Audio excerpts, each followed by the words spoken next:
My name is Jackson Humphrey, and I'm going to talk about our life in transition. Every day, life is always changing.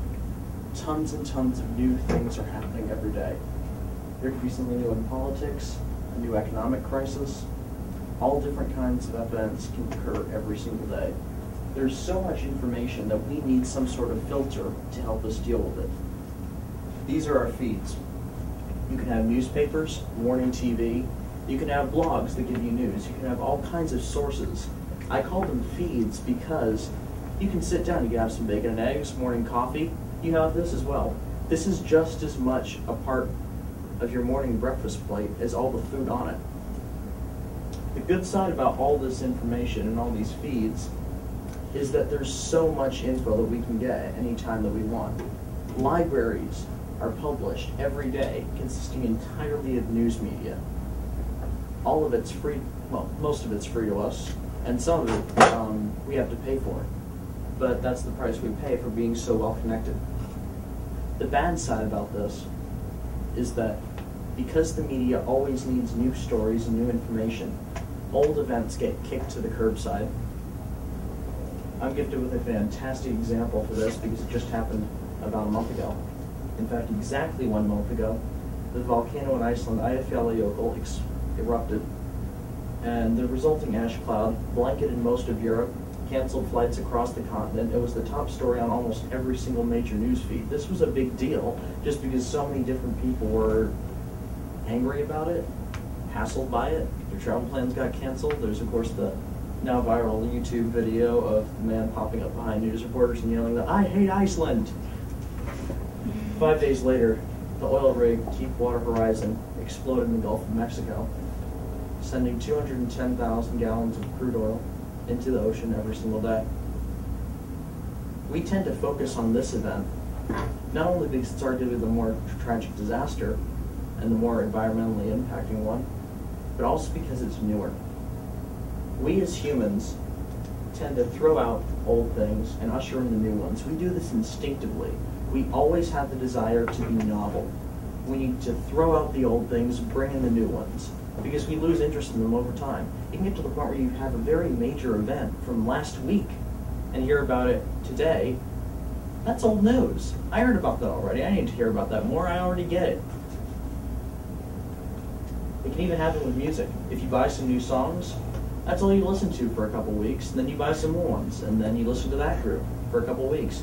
And the cycle keeps repeating over and over and over again because you just want new music in your library. Even Haiti and swine flu. The swine flu scare. Tons and tons of media hype. They brought it up to a panic level and people really freaking out about this because, oh my God, there's swine flu. It's being transmitted to us from pigs. I don't know what I'm going to do. I could die. And even though this was a pretty serious disease, it all vanished when the earthquake in Haiti came along because all of a sudden here's this new, bigger crisis that we want to pay attention to now. It's all about the media and how they can shift people's attention. What's wrong with this? How is it bad? There are two problems. The first problem is that we tend to bury events rather than dealing with them. Haiti still needs relief. There still needs to be more efforts done to bring back the population. We need to help people. It's just not there yet. Even Katrina victims still need relief. There are still homes destroyed and filth abounds in damaged areas, but when was the last time you thought about that? That was a very, very long time ago. I mean, there's so much stuff that's gone on between then and now, this has been pushed out of your memory. We need to think less like a paper shredder, because we like to just push stuff off our desk. It's a mess. I don't want to deal with this anymore. Let's push it off our desk and throw it in the paper shredder. Now it's chopped up into little bits and we don't have to think about it anymore. The problem is we need to think like a file cabinet. We need to be able to archive pieces of information so that when we need to think about them, we can. The information isn't lost to us. We haven't forgotten about it. When we need to reference a current event, we can. We can go back, bring it out of our memory where it's been neatly stored, and use it in whatever conversation we need to. Sitting around also doesn't help. This is the second problem. a lot of people, we expect things to go away now because we have the continual cycle of things coming in and we throw them away. So when a new tragedy comes in, we think, oh, big deal, I don't need to worry about this. It's going to go away in a couple of weeks. And the problem is these people are right, because eventually it's going to get thrown away. They're right. They don't have to think about it anymore. It's just going to get thrown away. How can this be fixed? We need to think less like a paper shredder and more like a file cabinet.